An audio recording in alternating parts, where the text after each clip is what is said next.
नमस्कार दोस्तों, जैसे कि बंद दरोगा की आपकी तैयारी चली रही होगी और जैसे आप जानती हैं 16 जुलाई से लेकर 25 जुलाई के बीच में एग्ज़ाम आपके होने वाले हैं। ये विभिन्न सेशन के द्वारा मतलब विभिन्न पालियों में होगा, सुबह शाम की अलग अलग पालियों में होगा एग्ज़ाम। और इसमें पेपरों का लेवल भी अलग अलग हो सकता है, कुछ हार्ड होगा तो कुछ मॉडरेट होगा और कुछ ईजी हो सकता है। तो इन्हीं को सामान्य करने के लिए नॉर्मलाइजेशन पद्धति अपनाई जाती है, जो कि देश में आयोजित होने वाली बड़ी बड़ी परीक्षाओं जैसे गेट, मैट हो गया, IBPS, रेलवे, ये सभी बोर्ड इन नॉर्मलाइजेशन पद्धति का इस्तेमाल करते हैं, जिससे कि सभी उम्मीदवारों को प्रतियोगिता में एक उचित मौका प्राप्त हो सके। मान लीजिए कोई परीक्षा 3 शिफ्टों में आयोजित की जाती है। उसमें फर्स्ट शिफ्ट के अभ्यर्थियों के प्राप्तांक थे 60, 50, 65, 55 और 45। इनका औसत हुआ 55। और दूसरी शिफ्ट में जो कि ईजी था उसमें 100, 90, 70, 80 और 85 प्राप्तांक अलग अलग उम्मीदवारों ने प्राप्त की, जिनका औसत था 85। वहीं तीसरी शिफ्ट जो मॉडरेट था उसमें 90, 85, 95, 75, 60, जिनका औसत रहा 81। अगर हम शिफ्ट 1 के बच्चों का प्राप्तांकों को देखते हैं तो पेपर का लेवल काफ़ी हार्ड था, जिसकी वजह से वो कम अंक प्राप्त कर पाए। वही शिफ्ट सेकेंड को देखते हैं तो उनका पेपर का लेवल काफ़ी ईजी होने की वजह से वो अच्छे अंक प्राप्त कर पाए।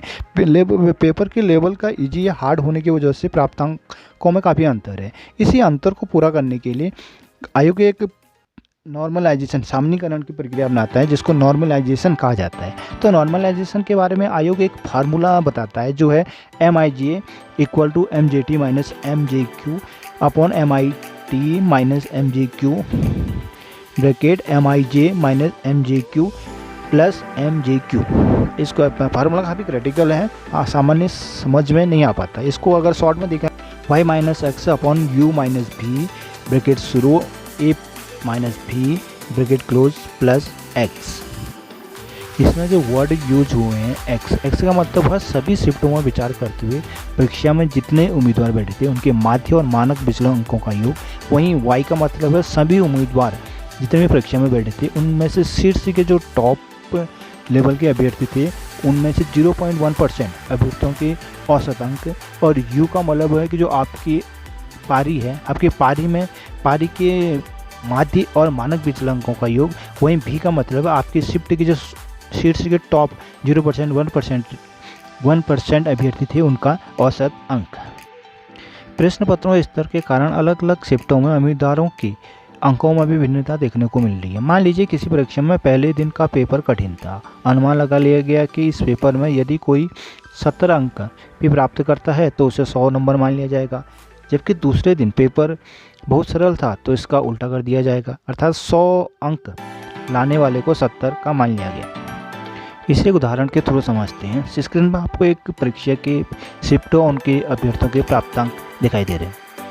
अंकों को नॉर्मलाइज करने के लिए हम पहली शिफ्ट का माध्य ज्ञात करेंगे और यह 55 होगा। फिर हम दूसरी शिफ्ट का माध्य ज्ञात करेंगे जो कि 85 अंक है। इस प्रकार शिफ्ट 1 और शिफ्ट 2 के माध्य के मध्य का अंतर जो है वो 30 हुआ।